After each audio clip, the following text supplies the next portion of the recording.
and welcome to the show. Thanks for tuning in to Let's Talk Nutrition. Great to be with you. Hope you're say tropical scene. It's a real shot of Clearwater Beach. It's not a live shot, but that's what it looks like. At least that little frame that you see. Nice palm tree, the Gulf rolling in, blue skies, beautiful. Yeah.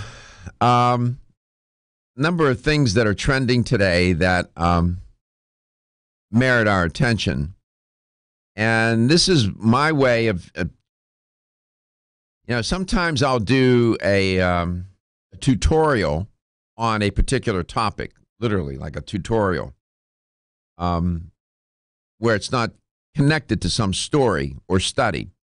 But often I connect health issues, wellness, and well-being issues to some story or study, and it's still a way of educating and bringing things to the attention of the audience that could be a benefit to them by way of narrative.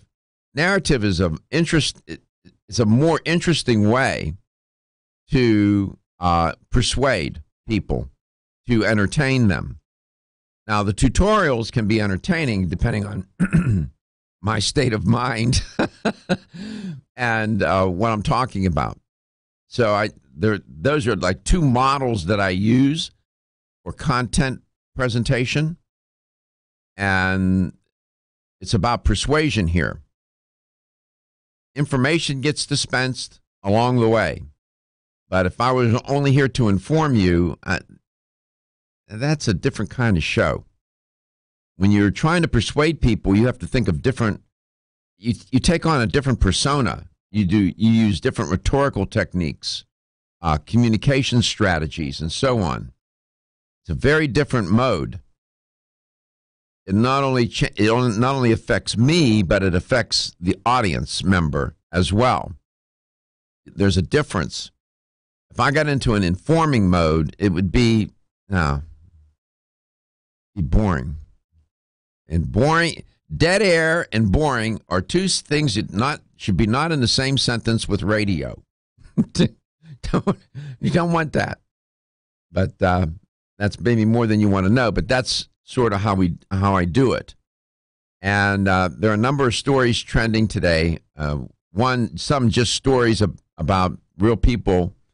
I'm going to do my first feature of Whatever It Takes. I found a story that really, whatever it takes, and you'll see. And then there's some stories about a couple of studies that are trending, and all of which, hopefully, will have some impact on your thinking about health, wellness, and well-being, about yourself and your life, and how you're approaching health and wellness to achieve better well-being. This is a health talk show, but it really is a show about life. It truly is. When I first started, I didn't understand that. And I figured it out. I said, it's not just about health. It's about people's lives. When people are well, their life is better. When people are sick, their life is not better. That may seem patently obvious, but it's about, when you talk about health and wellness and well-being, you are you're one of the elements in the nucleus of people's lives. Right? At least that's how I see it. And we always invite you to connect. I love it when you call the show. It's a highlight for me. I enjoy talking to you. I enjoy listening to what you have to say. I want to know what you're thinking and feeling, what you're experiencing. And especially if you're alone and you have things on your mind about your health and you have nobody to talk to, you can call me. Call me. We can talk about it. What were you going to say? People sometimes they don't like to reach out over the phone, and you have an email that you personally answer. Yeah. And that's Dr. Garko at letstalknutrition.com. We have a lot of people, Gary, and you know this, because we know that the demographic and psychographic features of the show. There are a lot of people that listen and watch this show that are alone. by themselves. You know, elderly people or people that are not elderly, they're just ill, but they're by themselves. And if you're in that state or in that condition and you have questions, please call me. I'd love to talk to you. And you can call me off topic too. Doesn't have to be on the topic that on which I'm focused. As I always say, if you can listen or watch, I can take the time to talk to you. Call me. You can reach us at 877-897-8255. That's 877-897-TALK. Dr. Garko's personal email is drgarko@letstalknutrition.com. Follow us on Facebook, like us, and share us with your friends at Let's Talk Nutrition. On Instagram at Let's Talk Nutrition. And subscribe to our YouTube channel at Let's Talk Nutrition, where we have over 58,000 views, closed captioned, and it's archived by date. So I rarely get hypercritical about experts making comments and whatnot. There's a story trending about the shutdown, the government shutdown, and how is the government shutdown putting people at risk? Let me copy this so I get it to Gary and he can post it. And so turns out that this fellow by the name of Art Kaplan, and Dr. Kaplan apparently is affiliated with the boy, this computer is so slow today. With the Langhorne Medical Center in New York, and apparently CNN interviewed him. And you know, I don't like to go after people and criticize, but in this article, in this story, they were talking to him, and he said they were saying that, according to he's a professor and founding head of the Division of Bioethics at NYU Langhorne Health in New York. And from a health perspective, he claims that the shutdown, the impact is minimal. With all due respect, Dr. Kaplan, it is not minimal. And health is not just about physical well-being. I heard a story this morning about this woman who had to go into a pawn shop and pawn her wedding ring because they needed money. And she was weeping, crying. There's psychological, emotional health too, Dr. Kaplan. Come back, I'll tell you a little bit more about the story. Embedded in the story are things about which we need to be concerned. There are certain foods you might want to avoid during this shutdown because the FDA inspectors are hamstrung and food's not being inspected the way it needs to be inspected. You know, we have like 160 plus inspections every week. Well, that's not happening. Come back, I'll tell you about that. And there's so much more. LTN, coast to coast and globally.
Let's Talk Nutrition.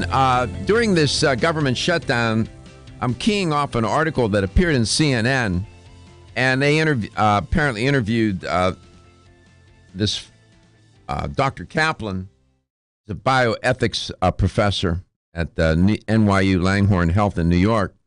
He said, here's his quote, "It's serious, but it's narrow because it's only a partial shutdown," Kaplan said, adding that for the general public, worrying would be pointless. What in the hell is he talking about? I mean, you talk about being disconnected.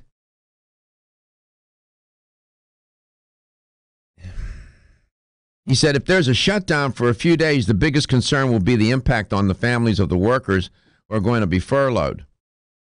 That's a Dr. Irwin Redlener, director of Columbia. Reality, man. They have no clue. There are people, these federal workers live paycheck, many of them just pay them, they don't make a lot of money. They're living paycheck to paycheck, day to day. And this is the longest government shutdown we've ever had in our history. And then Dr. Redlener, he said, in the short term, I'm not very worried much about the public health impact. Really? But every day that passes presents a new threat. Well, he's right about that. That something will happen that could have been prevented if the government was functioning at full throttle. Yes, close quote. Yes, that's right, Dr. Redlener. You know, like people getting food poisoning. For the Department of Health and Human Services, CNN reported among the activities that would continue are Indian Health Service clinics, response efforts from the Agency for Toxic Substances and Disease Registry, and specific activities under the Food and Drug Administration. Okay. Now, in the terms of food and a recall or an outbreak, FDA inspection is at the core of both finding out about those things, but more importantly, it said, tracing them, triggering state agencies and other groups to figure out how extensive is the outbreak and where it did start and how it can be stopped, Kaplan said. Well, finally, he said something intelligent. But to say that this is not having a minimal impact. This is having a major physical, psychological, and emotional impact on people. Got to have empathy. We're all in this. This is when I say we're all in this together. Now, we have to be concerned about the food, and there's certain foods you need to avoid. You must be mindful of foods that are usually in the news. You have vegetables and fruit, right? Be careful about that. Make sure that you prepare those foods properly. Wash them thoroughly. And how you handle meats. Be careful how you handle certain meats, and follow up in your kitchen. Don't contaminate surfaces. Wipe everything down after whether it's chicken or meat or whatever kind of meat you're using, or fish. Wherever you're doing that disinfectant sprays, you got to be careful too, because some of those chemicals are toxic. Just one more thought here.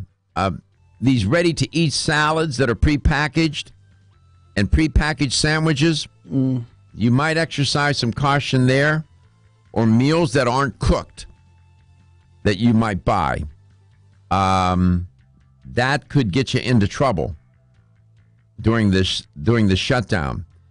Sprouts, leafy green vegetables, ready-to-eat products, as I said, cheese, ice cream, and the like, that can spoil or can be contaminated, and you wouldn't know it, and nobody's inspecting it.